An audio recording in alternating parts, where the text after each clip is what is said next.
Hi hello friends, எல்லோரும் எப்படி இருக்கீங்க? இன்றைக்கி ஒரு சூப்பரான ரெசிபி. வாங்க இது எப்படி செய்கிறதுன்னு பார்க்கலாம். அதுக்கு இந்த மாதிரி மீன் மேக்கர் ஒரு கப் எடுத்துருக்கேன். அவ்வளோதாங்க. இதை வச்சு எப்படி செய்ய போகிறோன்றதை பார்க்கலாம். ரொம்ப டேஸ்ட்டாகவும் ரொம்ப நல்லாவும் இருக்கும். சிம்பிளாக வந்துட்டு நான்வெஜ் இல்லாமல் வெஜ்ஜு சாப்பிட்றவங்களுக்கு ரொம்பவே நல்லாயிருக்கும். வாங்க இது எப்படி செய்கிறதுன்னு பார்க்கலாம்.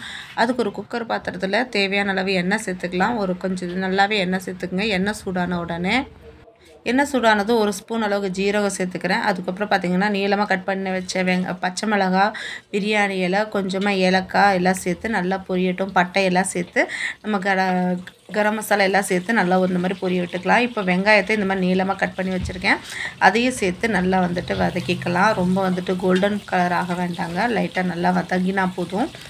இப்போ பலபலன்னு நல்லா வதங்கிடுச்சு. இப்போ இதில் வந்துட்டு 2 ஸ்பூன் அளவுக்கு பார்த்திங்கன்னா இஞ்சி பூண்டு பேஸ்ட்டோட பச்சை மிளகாயும் சேர்த்து அரைச்சி சேர்த்துட்ருக்கேன். காரத்துக்கு வேண்டான்னா நீங்கள் ஸ்கிப் பண்ணிவிட்டு வெறும் பச்சை மிளகாய் இல்லாமல் இஞ்சி பூண்டு பேஸ்ட் மட்டும் சேர்த்துக்கலாம். இப்போ இதெல்லாம் சேர்த்து பச்சை வாசனை போக நல்லா வதக்கிக்கலாம். பெரிய தக்காளியாக 2 தக்காளி இந்த மாதிரி பொடியாக கட் பண்ணி அதையே சேர்த்து வச்சு ஒரு கப் அளவுக்கு மீன் மேக்கர் சேர்த்துட்ருக்கேன். அதே போல் ஒரு கப் அளவுக்கு பார்த்திங்கன்னா பட்டாணி சேர்த்துருக்கேன். ஆமாங்க, பட்டாணி ரைஸ் தான். அதுக்கு வேண்டி நிறையவே பட்டாணி சேர்த்துக்கும் போது தான் டேஸ்ட் ரொம்ப நல்லாயிருக்கும். இப்போ இதுக்கு தேவையான அளவு உப்பு சேர்த்துக்கலாம்.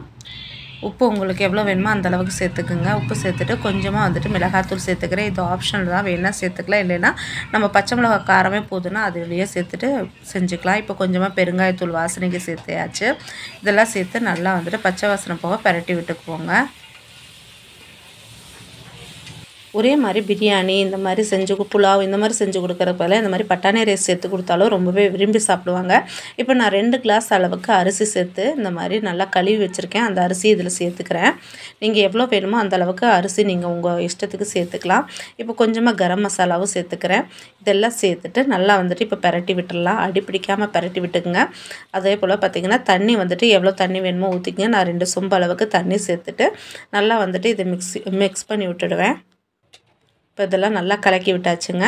இப்போ கலக்கி வச்சுட்டு இப்போ நம்ம வந்துட்டு இதை ஒரு கொதி வந்ததும் நம்ம குக்கர் விசில் போட்டு எடுத்துக்கலாம். ரொம்பவே சூப்பராக இருக்கும். நாங்கள் கண்டிப்பாக செஞ்சு பார்த்தோம். நீங்களும் கண்டிப்பாக செஞ்சு பாருங்கள். ரொம்ப டேஸ்ட்டாக இருக்கும்.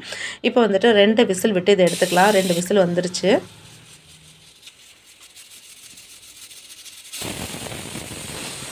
இப்போ நம்ம குக்கரை திறந்து பார்க்கலாங்க. 2 விசிலுக்கு அப்புறம் ஆவி அடங்கினதும் குக்கர் திறந்து பார்த்தா எவ்வளோ சூப்பராக இருக்குது பாருங்கள்.